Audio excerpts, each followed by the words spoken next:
महाराष्ट्रामध्ये गोळीबाराची जी वाढती प्रकरणं सध्या पाहायला मिळत आहेत, कायदा सुव्यवस्था राहिली की नाही असा सवाल प्रत्येकजण खरं तर उपस्थित करतोय. माझ्यासोबत बोलण्यासाठी शिवसेना उद्धव बाळासाहेब ठाकरे या पक्षाच्या राज्यसभेच्या खासदार प्रियंका चतुर्वेदी आहेत. मॅडम, तुमची पहिली प्रतिक्रिया. अभिषेक घोसाळकरांचा मृत्यू झाला आहे. फेसबुक लाईव्ह करत त्यांची हत्या करण्यात आली एका गुंडाकडून. बहुत दुख होता है. एक नौजवान नेता थे पार्टी के और उनके पिताजी ने भी बहुत योगदान दिया है, सीनियर लीडर हैं पार्टी के. इस तरीके से गोलीबारी हो जाना. तेजस्वी को मैं पर्सनली जानती हूँ, हमने साथ में कैंपेन किया था 2019 के चुनाव में. जो हुआ है निंदनीय है, दर्दनाक है. और मैं कहती हूँ मुंबई जैसी एक जो शहर है, पूरे देश में ही नहीं दुनिया में मशहूर है कि वहाँ पे कानून व्यवस्था इतनी अच्छी है, पर कुछ ही दिनों में जिस तरीके से थाने पुलिस स्टेशन सीनियर पीआई के कैबिन के अंदर गोलीबारी होती है, बीजेपी के एमएलए उसमें शामिल होते हैं, यहाँ पर दिन दहाड़े फेसबुक लाइव के चलते गोली की है. यानी किसी तरीके की ना डर रह गया है, ना किसी का भय रह गया है.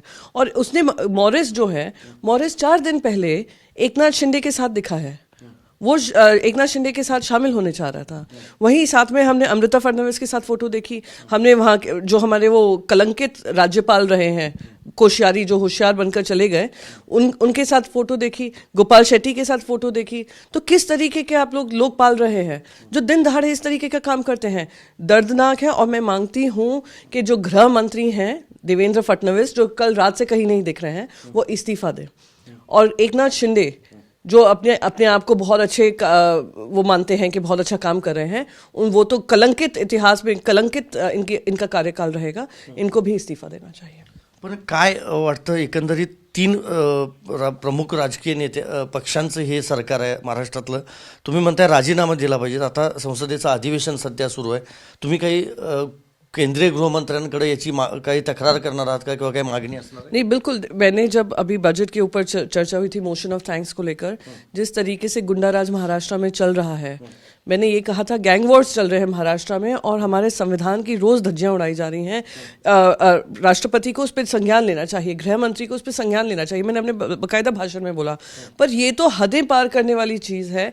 इसको मैं बिल्कुल उठाऊंगी. मैं होम मिनिस्टर से भी मांग करूंगी कि होम मिनिस्टर मुझे समय दें जहाँ पे मैं अपनी दलील दे सकूं. अपनी पार्टी की जो ये दर्दनाक घटना हुई है और हमारे पार्टी के कार्यकर्ता के साथ हुई है, हमारे पार्टी के नेता के साथ हुई है, वो मैं उनके सामने रखूंगी. और जिसने मारी है, जिसने ये पूरा प्रकरण किया है, वो खुद एकनाथ शिंदे के साथ खड़े हुए दिखाई दिए हैं. तो राजनीति से प्रेरित कहीं कहीं लगता है, और लगता है कि कोई कहीं भी कानून व्यवस्था नहीं है.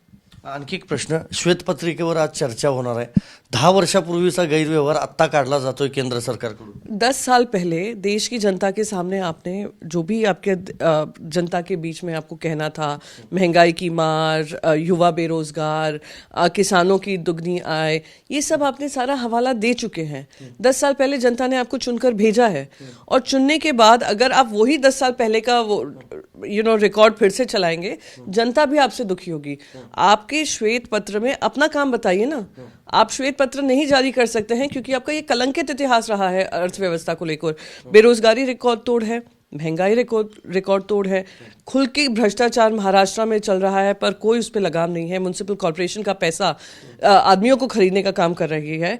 हम देख रहे हैं किस तरीके से किसान त्रस्त है, महिलाएं त्रस्त हैं. तो आपने 10 साल में जनता के लिए क्या किया, वो आप लाइए ना श्वेत पत्र, और जनता को निर्णय लेने दीजिए. 10 साल का पुराना रिकॉर्ड बजाते बजाते अब जनता भी तंग आ गई है.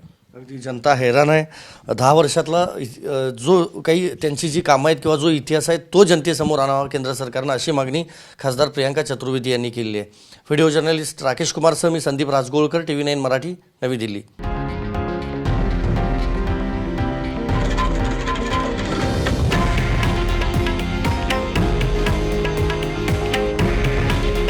हे आहे देशातील नंबर 1 न्यूज नेटवर्क आणि आपण पाहत आहात TV9 मराठी. काळजी तुमची, हित महाराष्ट्राचं.